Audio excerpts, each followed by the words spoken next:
Lundi 31 mars 2025 s'ouvre à l'Assemblée provinciale du Tanganyika la session ordinaire de mars. C'est la rentrée parlementaire. L'événement se déroule dans la salle de plénière en présence des différentes couches de la population et diverses personnalités, dont les gouverneurs de la province du Tanganyika, l'honorable Christian Kitungwa Muteba.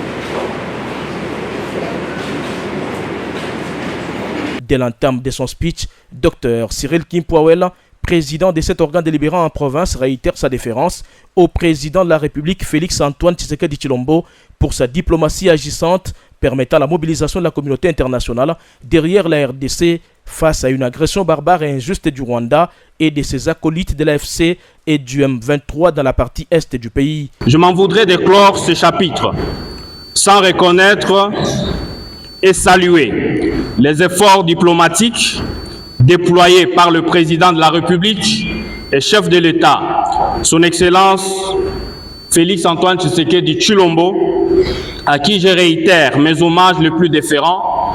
lesquels efforts ont débouché sur la mobilisation toute azimut de la communauté internationale qui est alignée unanimement derrière notre pays. Les sanctions ciblées contre les personnalités du régime sanguinaire du Rwanda et celles du M23 et AFC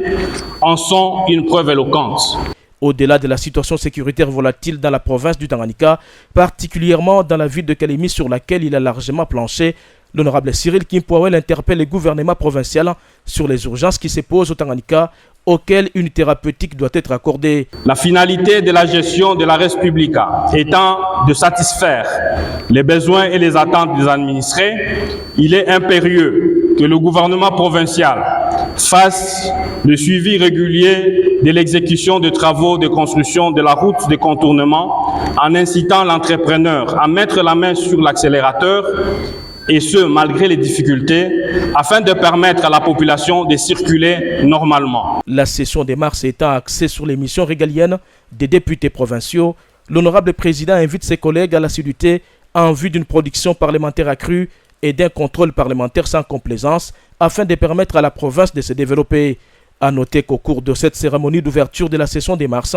une minute de silence a été observée en mémoire de l'honorable Jean-Claude Ngoï Katanda, député provincial élu du territoire des Congolo et président de la commission ECOFIN, décédé le 26 janvier 2025 en Afrique du Sud, des suites d'une maladie. Son effigie et une gerbe de fleurs ont même été posées sur la chaise qu'il occupait très souvent.